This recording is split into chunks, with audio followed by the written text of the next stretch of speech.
Jadi beliau adalah keluarganya Saud yang kemudian bekerja sama dengan Ustadz Muhammad bin Abdul Wahab untuk bersama-sama mendirikan negara. Dan pada sejarahnya beliau berdua inilah pelopor di dalam pemberontakan kerajaan Arab yang ketika itu Turki Utsmaniyah hancur.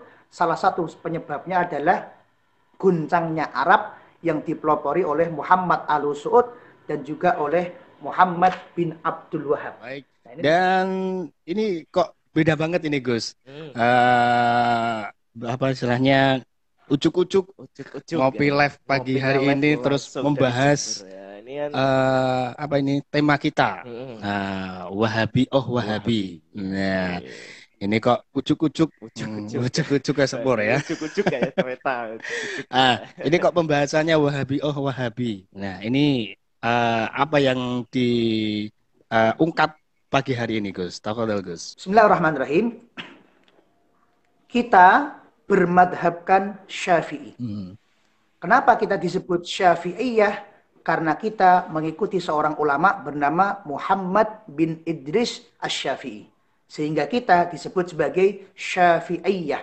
Orang yang mengikuti Muhammad bin Idris Asy-Syafi'i. Ada orang mengikuti Thariqah Qadiriyah. Kenapa disebut Qadiriyah? Karena beliau-beliau mengikuti Syekh Abdul Qadir Al-Jilani. Sehingga pengikutnya disebut sebagai Qadiriyah. Ada yang mengikuti namanya Muhammad Bahauddin An-Naqsyabandi. Maka pengikutnya disebut sebagai Naqsyabandiyah. Ada yang mengikuti Syekh Abdul Hasan Asy-Syadzili. Maka pengikutnya disebut Syadziliyah.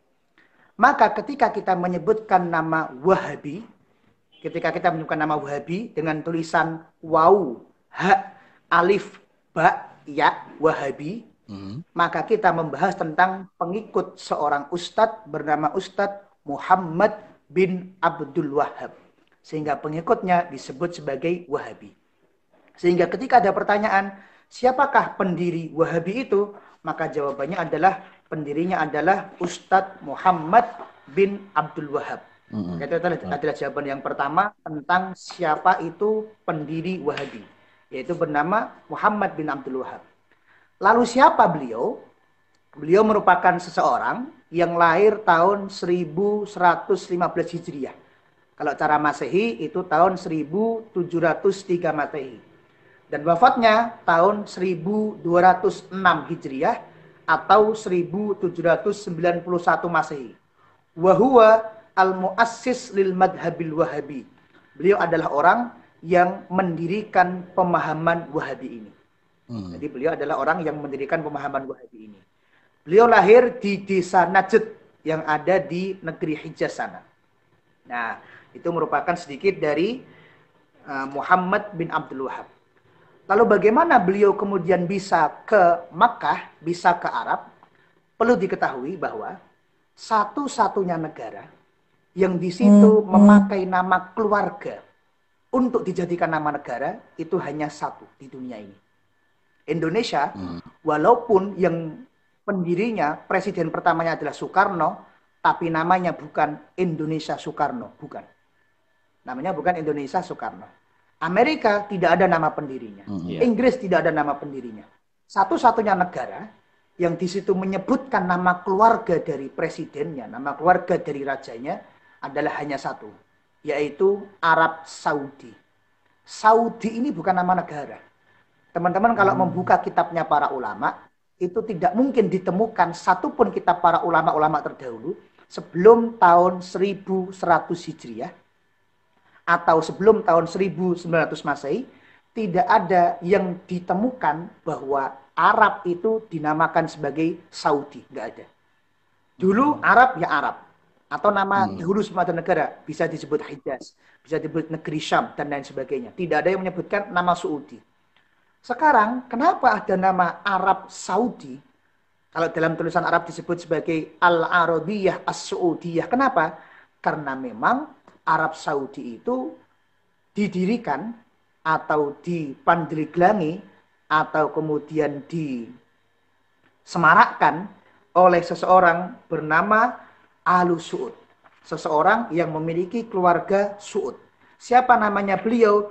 beliau ini bernama Muhammad Al-Su'ud. Jadi beliau adalah keluarganya Saud yang kemudian bekerja sama dengan Ustadz Muhammad bin Abdul Wahab untuk bersama-sama mendirikan negara. Dan pada sejarahnya beliau berdua inilah pelopor di dalam pemberontakan kerajaan Arab yang ketika itu Turki Utsmaniyah hancur. Salah satu penyebabnya adalah guncangnya Arab yang dipelopori oleh Muhammad Al-Su'ud dan juga oleh Muhammad bin Abdul Wahab. Nah, ini disebutkan di dalam sejarah-sejarah, di kitab-kitab para ulama, di kitab-kitab para sejarah, di kitab-kitab tarikh. Maka beliau berdua ini merupakan orang yang bersatu untuk kemudian membuat sebuah negara. Jadi negaranya dipimpin oleh Al-Su'ud, kemudian fatwanya, ulama-ulamanya semuanya mengikuti kepada Muhammad bin Abdul Wahab. Jadi antara agama dan politik kemudian disatukan, kemudian memberontak kepada pemerintahan yang sah, kemudian mengadakan kerjasama.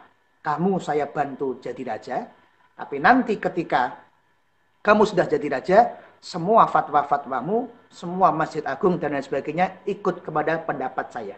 Itulah yang terjadi di negara Arab Saudi. Sebelum ada Saudi Arabia, ulama-ulama kita Ahlus Sunnah wal Jamaah semuanya masuk dan diterima di Arab Saudi. Bahkan paham Arab Saudi adalah paham Asy'ariyah, adalah paham Ahlus Sunnah wal Jamaah, sama seperti yang dipahami oleh masyarakat Indonesia. Itu sedikit sejarah tentang siapa itu Muhammad bin Abdul Wahab, tentang bagaimana Arab Saudi dan perkembangannya terkait dengan zaman sekarang.